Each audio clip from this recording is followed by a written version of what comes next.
साथियों नमस्कार, अपने ही चैनल पर आपका स्वागत है। आज का मुख्य समाचार खासकर शिक्षा जगत से, बिहार से, पटना से, अपने ही देश दुनिया से। धूम्रपान छोड़ने के लिए चेहरे को पिंजरे में कैद कर लिया। इस्तांबुल से है। देश भर में 1 अप्रैल से लागू हो जाएगी यूनिफाइड पेंशन स्कीम। देश में 1 अप्रैल से लागू होगी यूनिफाइड पेंशन स्कीम।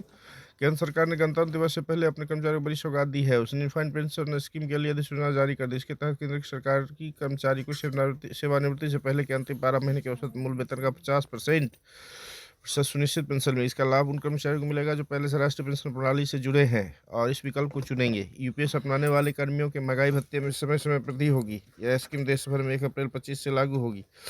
अधिसूचना के अनुसार सेवा से हटाए जाने बर्खास्तगी के कर्मचारी की स्थिति में यूपीएस या सुनिश्चित भुगतान उपलब्ध नहीं होगा।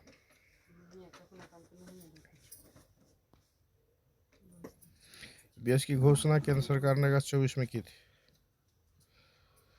प्रधानाध्यापक से मारपीट में डीओ समेत 4 को हाजिर होने का समन।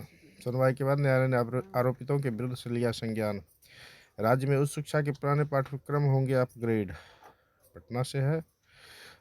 नई राष्ट्रीय शिक्षा नीति के आलोक में कई पुराने विषय को हटाकर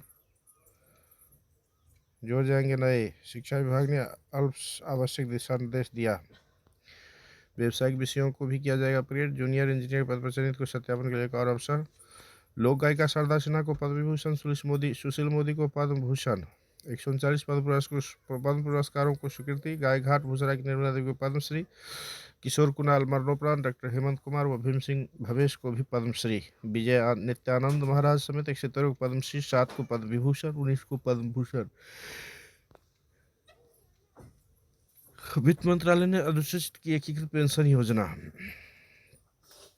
देर से आने वाले छात्र प्रवेश देने पर केंद्राधीक्षक होंगे निलंबित। इंटर की परीक्षा 1 से कदाचार मुक्त के दिए सख्त निर्देश। बननी है अपार आईडी। यह है अपार आईडी का लाभ। डिजिटल पहचान। अपार आईडी से विद्यार्थियों की डिजिटल पहचान बढ़ेगी। शैक्षिक जानकारी सुरक्षित रहेगी। समय की बचत। उच्च अध्ययन के लिए यह आईडी समय बचाएगी। पारिवारिक रोकथाम। फर्जीवाड़े को कम किया जा सकेगा। शैक्षिक उन्नति का मापन। विद्यार्थी की शैक्षिक प्रगति मापी जा सकेगी। सटीक लाभ। सरकारी योजनाएं सहित सही पात्र तक पहुंचेगी। छात्रवृत्ति छात्र योजना का लाभ इस आईडी के माध्यम से मिलेगा। बिहार में ग्राम कचहरी सचिव के 1583 पदों पर बम्पर भर्ती। बिहार के 3 को राष्ट्रपति और 8 को पुलिस पदक। ग्राम कचहरी कुल पद। जरूरी सूचनाएं। स्नातक में 10% और स्नातकोत्तर अभ्यर्थियों को 20% अंकों की वरीयता दी जाएगी। ग्राम कचहरी सचिव के पद पर कार्य कर चुके अनुभवी उम्मीदवारों के लिए अधिकतम आयु 55 वर्ष होगी। योग्यता इंटरमीडिएट हो या राज्य सरकार द्वारा घोषित ग्राम कचहरी समकक्ष अर्हता होनी चाहिए। मानदेय 6000 रुपये प्रति माह देय होगी। आयु सीमा अधिकतम आयु 37 वर्ष से कम ही हो। आयु की गणना 1 जनवरी 24 के आधार पर होगी।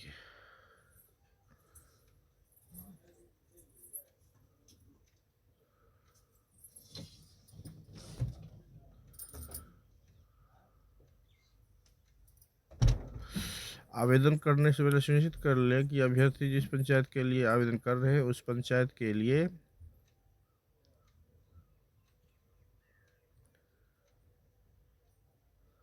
रिक्त है अथवा नहीं।